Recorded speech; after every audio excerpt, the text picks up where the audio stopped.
Bye, Mom. Good night.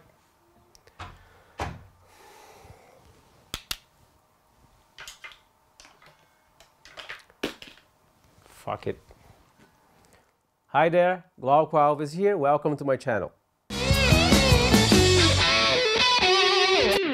So I'm here to talk a little bit about what is a Partscaster. I'm sure that some of you guys know already, so skip the video, or if you want to support this channel, stay a little bit, and I'll be talking about my tips of how to build one, and I also like to talk about some very famous Partscaster that maybe some of you don't know. So I would like to start with one of my favorite Partscaster ever, and that would be Blackie.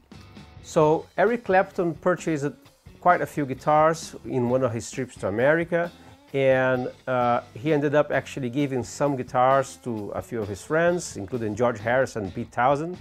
And the other parts that he kept, he pretty much put Blackie together. Or perhaps he actually put Black together and then the rest he gave to the guys. I don't know the entire story, but it goes more or less like that.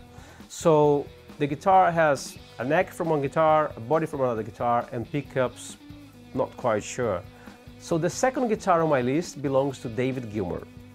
That guitar had different necks, had different pickguards, possibly different pickups, and also you can see the cavity on the tremolo. I think at some point he might have fitted a Floyd Rose. Correct me if I'm wrong. It's possibly the guitar that is mostly associated with David Gilmour. The third guitar on my list goes to Stevie Ray Vaughan. So, as everybody possibly heard at some point, his guitar is a 59 or is a 61 or a 63. Well, it's all of them. So it have different parts, and I even heard a while ago that he had Van Zandt pickups on his guitar, which is made in Texas by Van Zandt pickups. And I actually have a set on one of my Strats from my previous videos, my white Strat, and I love those pickups. They are really, really, really raw, and I love the tone. Some beautiful, clean sounds. So the next guitar on my list belongs to Jimmy Vaughan, Stevie Ray's big brother. His guitar had the neck replaced because Randy Martinez, their luthier, had replaced the fret wire so many times that the neck wasn't really working very well.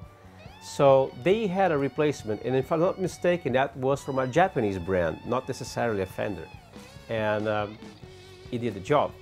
So the next one on my list, I couldn't leave him out, Eddie Van Halen. He was certainly a pioneer because he combined the Gibson world with the humbucker on a Strat, creating possibly the first Super Strat. He bought that guitar and the neck from Charvel, and that, if I'm not mistaken, that was like a B stock, so the knockoffs, because either had a nod on the wood or had some imperfection on the neck, and he paid $80 for the neck and $50 for the body. Quite a bargain, I suppose, for even at the time. And he combined it with the PAF pickup, possibly from a Gibson guitar, most certainly from a Gibson guitar, on the bridge position, and the rest is history. So the next one on my list goes to Bruce Springsteen. So as you may know, his Telecaster was actually a Squier that became a Telecaster, adding the pickup on the neck, a different bridge with 6 saddles, and different tuning keys. And possibly some other mods as well, but I'm not aware. And the next one on my list is quite special because it used to belong to Jimi Hendrix, but was given to Frank Zappa at the end of a concert. This guitar went through hell and some fire, and Frank Zappa spent some good time and put it together again, and of course using other parts because he couldn't save everything on the guitar. So it's a quite special guitar. So the next guitar on my list, I also couldn't leave it alone because he was a big hero when I was a teenager. It belongs to Steve Vai. And this is what became the Green Mini Strat. Before the Green Mini actually became green, the guitar was a sort of sunburst, and that was a loan from Jackson Guitars himself to Steve Vai during the Alcatraz days. And after that, the guitar went through some sort of modifications, as you can see, different paint jobs and also different pickups, and Steve Vai ended up reshaping the lower horn on the Strat in order to give more, you know, access to the higher frets, and that became pretty much the shape of the Jam as we know. So perhaps you have heard already how these players modify their instruments, and you possibly know about other famous Partscaster out there, and please leave in the comments. I just wanted to start mentioning some of them because I think they were really important. And of course, this channel is actually about what I do and the things I do and the things I discover myself on my journey through other people, watching other YouTube channels, and, you know, playing for many years. I think you just kind of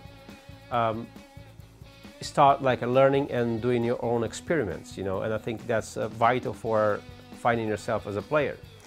And this very guitar here is one of my personal Partscaster, and yes, heavily inspired on Doyle Bramhall II Red Strat, the one he plays with Roger Waters during the In the Flash tour.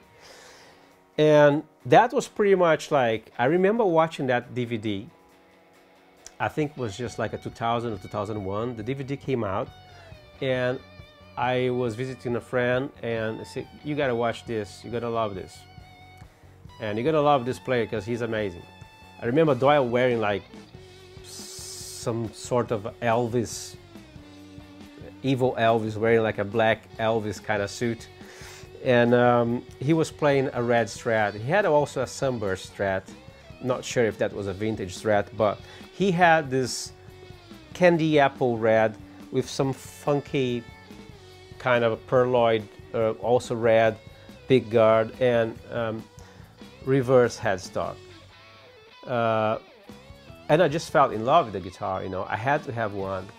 And this was actually my second red Strat. So a couple of years later, I guess, 2005, 2003, 2004, I ended up buying, actually trading one of my guitars for a red Strat, and I also done the same thing. You know, fitted a big guard like that. But I like it so much, the red Strat, that I wanted to have two. The reason why I put this one together is just because I really wanted to have a guitar that if I would be playing whatever and I would catch rain, I wouldn't mind, or if something would happen on the road, I wouldn't care. This guitar, I call it my eBay special because I bought most of the parts on eBay and everything was pretty cheap. So the body was a Squier body. The pickguard is actually Fender. Still have the Squier tremolo on it. I have Fender pickups, 1962, I think custom shop. The neck is a Brandoni neck, so I bought this neck in London, near Wembley. I don't know if he's still there, but I was really trying to find a nice dark rosewood with reverse headstock, Fender Cluson style tuning keys. And one thing I had to do at the time was just put 6/100 frets, and this is a game changer. If you want to play like Steve Ray Vaughan, if you want to play anything that requires some heavier strings, so anything from above 10, I would recommend bigger frets. And yeah, then either if you play with a lower tuning, like if you play like an E flat or a standard tuning, it makes a huge difference having the bigger frets, and that's exactly what Steve Ray used to do.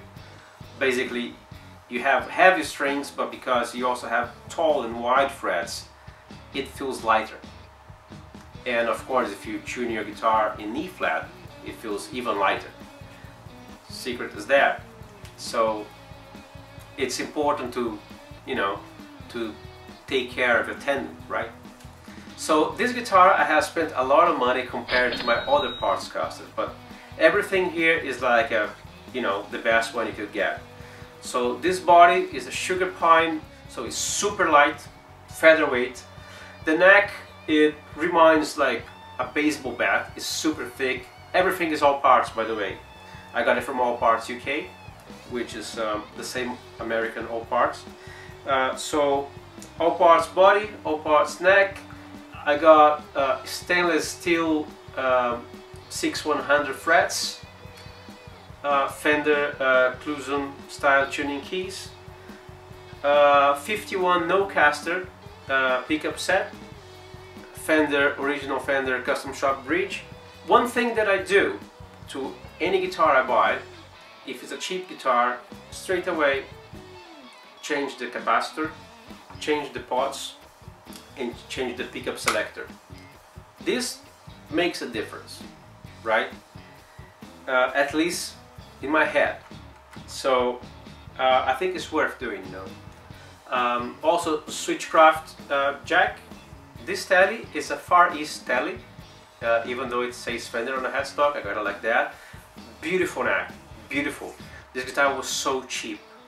I'm not gonna say it's offensive. So because I love the looks of the guitar, and the paint is actually nitro, it's already cracking here some spots, and nitro finish, beautiful neck, like a custom shop, worth investing. So I bought it because it was so cheap. It simply feels great, and I thought it was worth actually getting bigger frets and pickups, and you know, I wanted just the wood, the body and the neck. The neck feels perfect. The body kind of light and with some, you know, aged nitro. You can't go wrong, you know. I have a set of Fender pickups here, and all electronics have been also replaced. And this one is about it, yeah. But worth every single penny.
tip here is don't spend a lot of money. If you are going to do the work yourself, try to find parts that, you know, they work for you, they are good, but not super expensive, because if you F it up, you know, no tears. At the end of the day, you can still go there, get another part, and, you know, you learn from your mistake, or you can ask help from a friend. So that's my main advice here. And I was really lucky when I got this one, but I also had help, you know, I always have help. Whenever building any guitar, you know, I know the parts I want, so that's another important thing, you know.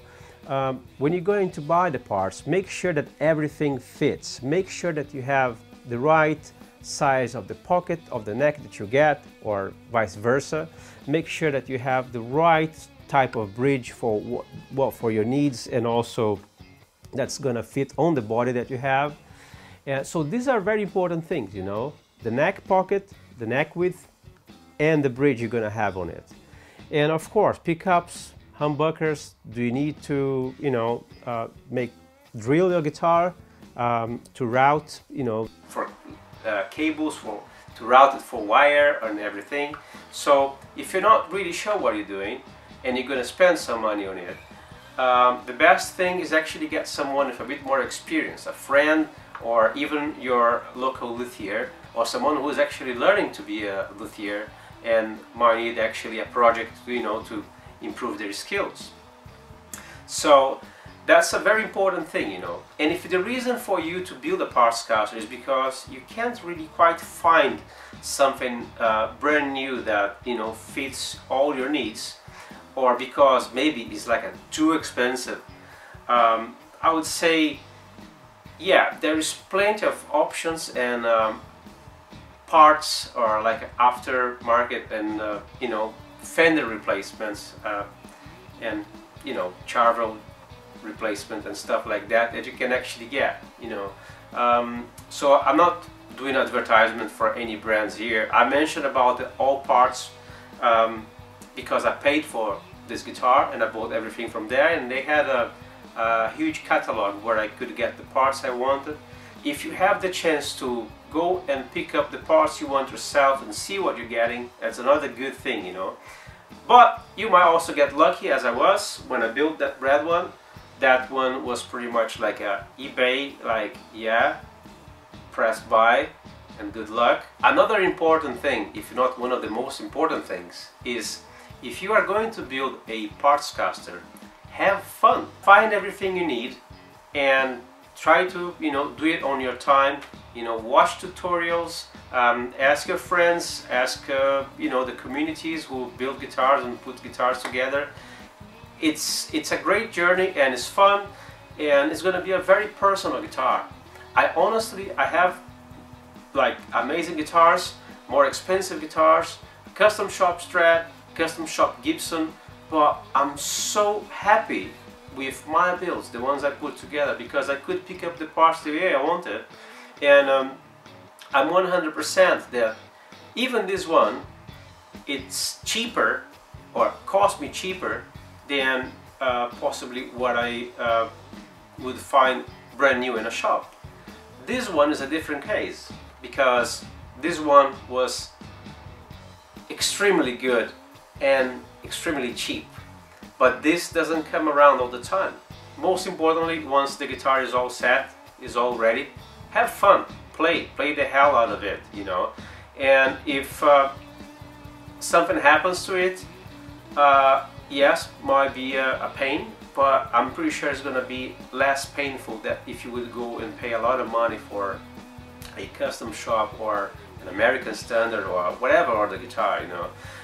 Every time we talk about Partscaster, we are thinking about mainly Strats or Fender instruments, you know, because they're all bolt-on. So you don't talk about like a Partscaster on a Gibson, because there are very little movable parts. Pickups, bridge, maybe pots, those are more like improvements or just something that would fit your playing. But Partscaster really starts with the neck and the body.